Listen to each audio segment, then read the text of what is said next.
This is so funny. It is Friday today. Yesterday, Paul got a phone call out of the blue from somebody on a caravan park saying, "We need you to come and work here and start immediately." And we're like, "Pardon?" And apparently we applied for the job in May. I think we applied for 5 when we lost the house. And we got this one, was the first one to contact us, so we came here for the interview and got the job. But this person says, "I've only just seen your application now." So I'm going to get ready, we're going to have some dinner, and then we're going to go for the interview, which is nearly 2 hours north of where we are in Scotland. So this is going higher up the coast, more towards Inverness, so it'll be nice.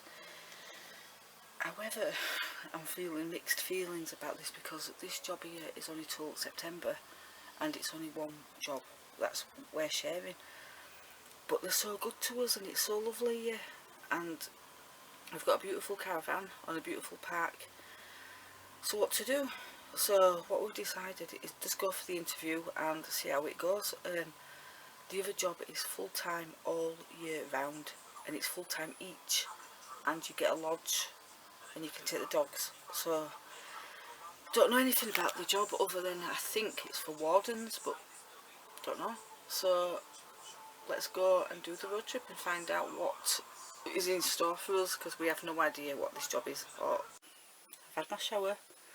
I'm going to let my hair dry naturally today, so it'll just look like a mess later anyway. Paul took the dogs for a walk ages ago. It's 10:15. We've got till 11 to get off the site. Beautiful day, the sun is shining. I didn't take the camera to the toilets. I said I was gonna. Never mind. I've been thinking though, we've been talking, you know. This deal we've got with this job is, we haven't heard it right. You see, when we went there, they just did lots of talking. And we didn't get a chance to ask lots of questions. So we haven't asked the basic things like, how many hours a week is this? Now, I am sure she said Paul's working 8 till 6 days a week, and I am working, I'm sure she said either 1 or 2 till 9 at night, 6 days a week. Work those hours out. Then she said you get paid $3.50 a week each. But work out those hours. That is actually well under minimum wage. So I don't know if we've got it wrong. I don't, because we got the call on Thursday morning. There's a job here. We want you to come and do it. We want you to start right now. And we're like, oh. So the very next day we went for the interview without even seeing the job description. So we don't even know what the job is. It seems that I'm going to be doing admin or reception. I'm doing reception, but I don't know how much admin work is involved in that. And I'm not sure she said 6 days or 5 days. I'm sure she said 6.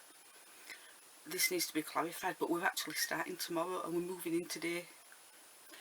All we're saying, right, between us £700 a week. So even if it's a crap job and the hours are really crap and long and blah blah, if we get at least just do 2 months, 3 months tops, then we've got enough money. But in the meantime, we'll just look for other jobs if it's naff. I'm hoping I've heard wrong and that we are totally wrong, because she did say in winter the hours are less. So I think what they may have done is just averaged it out over the year. So in summer you appear to be working for peanuts, and in winter you appear to be getting paid a lot of money for doing little work.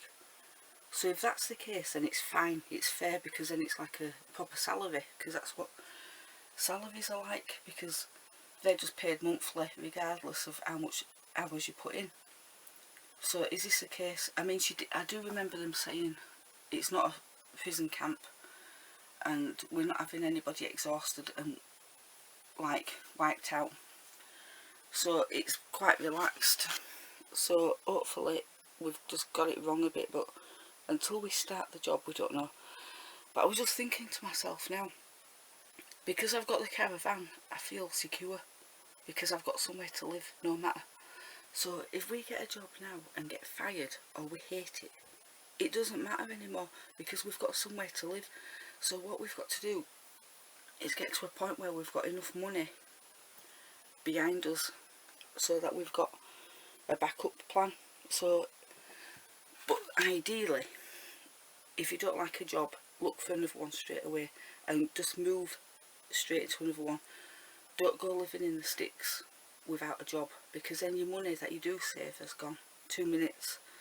So that is something that I will do. I will put it with a crappy job until I get another one, even if that's a crappy job, because what you've got to think of is those crappy jobs are bringing in money and we're not paying for accommodation. So if you're not paying for accommodation and utilities, then you're keeping your own wage. So even a minimum wage feels more than minimum wage because nothing's going out of it. So it's well worth it. I was going to go and stand outside and do this, but there's a couple sat over there and they see us and they might be thinking, what's she doing? But it's still a beautiful day. He hasn't come back yet. It was really comfy last night. I didn't sleep great, but not because it wasn't comfy, but because I just, when I'm in a transition period, I don't tend to sleep. I think my subconscious always frets about stuff like, is this going to be the right job? Are you doing the right thing? But actually it doesn't matter, does it? If we, £700 a week, cash, even if we do 3 months, we can save a few £1,000s. So even if I hate the job so much we can't cope with it and Paul hates it, and we say let's leave and wait till we start another, we've still got enough money to live on until we get another place. But I'm going to try so hard not to do that. Just get another job first. Just go from one place into another, and then you keep that base level of savings and keep building it up until you get your land. This is hilarious. Going for a job and you don't even know what it is. Getting a job and you don't even know what it is. It actually sounds more like a management job when you look at what we're getting, because all the other staff there are in a complex where they're sharing the complex and they get their own bedroom, but they share bathrooms and kitchens, and we get given a lodge in its own grounds. And that makes you think only people with status in a company get treated like that, free accommodation with a nice place to live. And we have looked at the lodge. Obviously I'm going to do a vlog about that. It's beautiful, it's lovely. So that's going to be done later, but I don't know if they've got internet there. I looked at the reviews online and people were saying they have to pay £7 a day for internet or something, and it's not very good. So if it's not very good for them, we might not have any.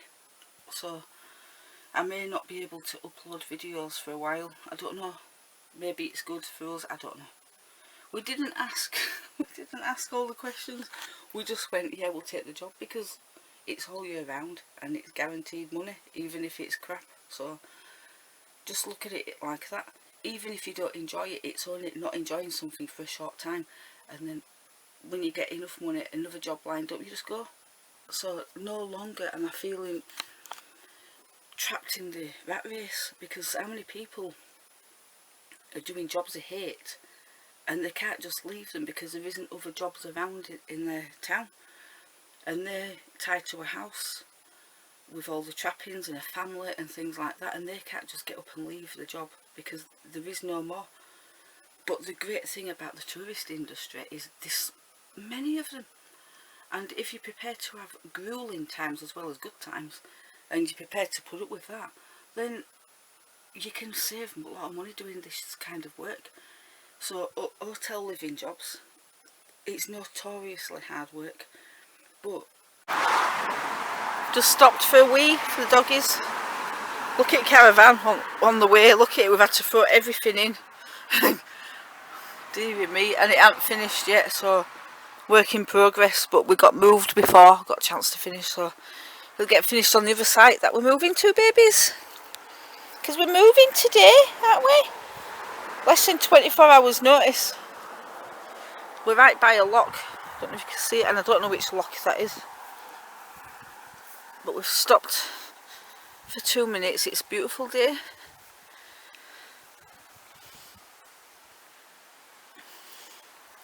These are a patch of the vinyl that we tested. But I don't like the colour. But it goes on nice. So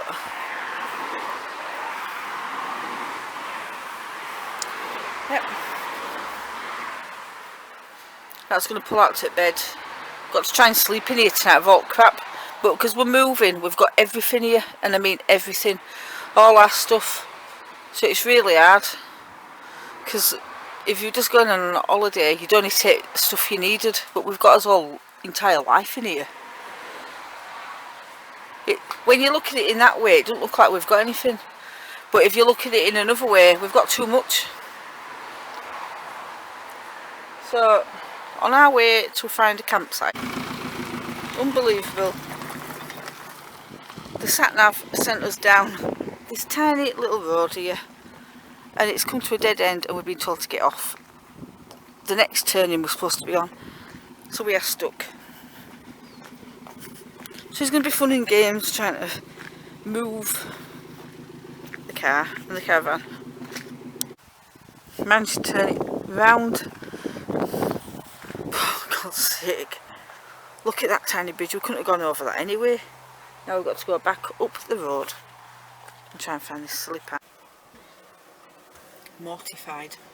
The caravan came off the car, rolled into a ditch, and on a main road, luckily it wasn't that busy, but I had to divert the traffic around it. Oh my God, and now we're seeing what's wrong with it. There's always something, always something. I know I've got anxiety about towing the caravan. Because what if it comes off again? It could kill someone. So it's just seeing if it just wasn't put on properly or what. Shaking the caravan. So it turned out that the caravan had not been put on properly. This is a lesson that we should learn from us. If you don't put the caravan hitch on properly and secure it, it's going to come off. And if it comes off, someone's going to die. Or not. But chances are there's going to be a major accident because a caravan coming off the back of a car just means it's just going to ride and ride. So Paul's back with a coffee because he's gone looking for something to help with it. So